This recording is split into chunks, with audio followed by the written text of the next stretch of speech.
वो दशरथ महाराज जो नित्य प्रतिदिन अपने जीवन काल में सुबह 4, साढ़े 4 और 5 बजे के बीच तक उठ जाया करते थे और अपनी सभा लगा लेते थे समाज के लिए, जग कल्याण करने के लिए। वो अपने सिंहासन पर आकर सुबह बैठ जाया करते थे हर दिन।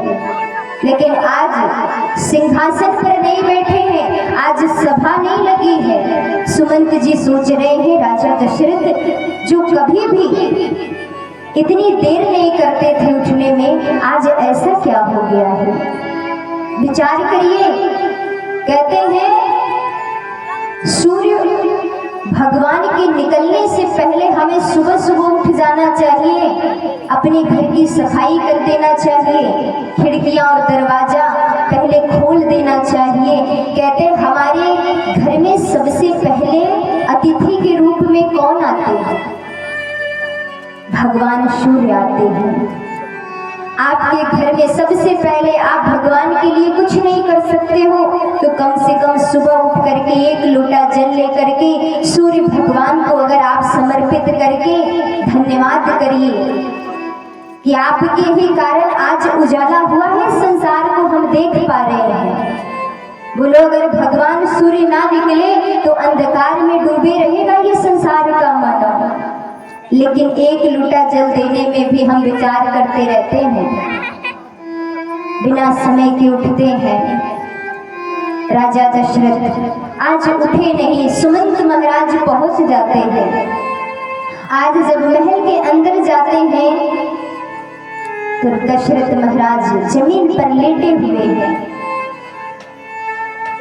कि कई महारानी की ओर देखते हैं, श्रृंगार बिगड़े हुए हैं, उनके बालों को बिखेरी हुई है, जितने उनके गहने थे सब इधर उधर बिखरे पड़े हुए हैं और खड़ी होकर के मुस्कुरा रही है।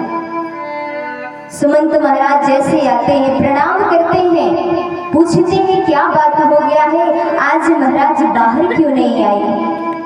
कि कई महारानी ने कहा जाओ जाकर के पुत्र राम से कह दो तुम्हारे पिता तुम्हें याद कर रहे हैं। सुमंत महाराज तुरंत दौड़ कर आते हैं। आज जैसे ही राम जी के दरवाजे के बाहर खड़े होते आवाज देते हैं, सबसे पहले दरवाजा सीता मैया खोलती है। आज सुमंत जी को देखती हैं तो घूंघट कर लेती है। वो संस्कार देखिए सीता मैया का, आज के समय में वो संस्कार नहीं है।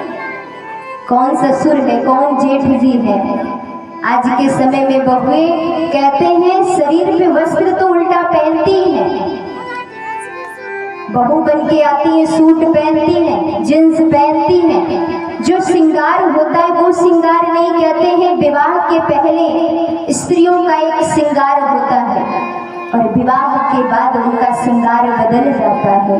लेकिन आज के कलयुग में स्त्रियों का श्रृंगार जो विवाह के पहले था वही विवाह के बाद भी होता है। शरीर का वस्त्र तो छोड़ो, जुबान भी बंद नहीं होती। कम से कम ससुर हैं जेठ जी हैं, इतना तो सम्मान करो कि हम उनके सामने बोले ना। लेकिन आज के समय में वो भी कोई नहीं करता। लेकिन जानकी मैया का देखिए संस्कार। आज जैसे आर्य सुमंत कहते हैं कि महाराज ने आपको याद किया है, प्रभु राम जी ने जैसे सुना पिताजी ने मुझे याद किया है, नंगे पांव जिस स्थिति परिस्थिति में रहते हैं दौड़ करके जाते हैं अपने पिताजी के पास। विचार करिए वो संतान राम जी जैसा कोई हो सकता है इस कलयुग में? पिताजी ने एक बार सुन लिए कि पिताजी हमको याद कर रहे हैं, सब काम छोड़ करके भागने लगते हैं पिताजी के पास। और आज के समय में पिताजी बुलाते रहे, संतान जल्दी सुनते नहीं है।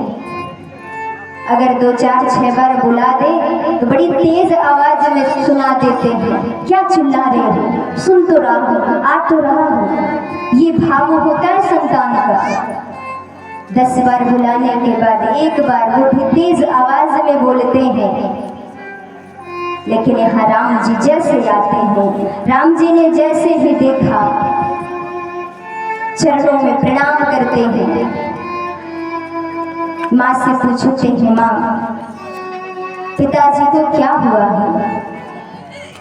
और कारण पूछते हैं, कहते हैं मोहि कछु मात ताते दुख कारण, मोहि कछु मात ताते दुख कारण,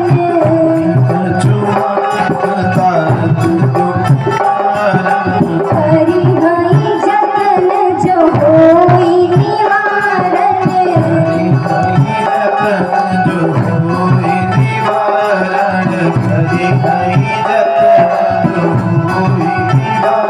राम जी कहते हैं, माँ पिताजी को क्या हुआ है मुझे बताओ, जो हो सकेगा मुझसे मैं वो करूँगा, वो कारण मुझे बताओ कि पिताजी की ऐसी स्थिति क्यों हुई है, पिताजी ऐसे क्यों लेटे हुए हैं, कुछ बात क्यों नहीं कर रहे, मुझे वो कारण बताओ, जो जो जतन होगा मैं वो सब करने की कोशिश करूँगा।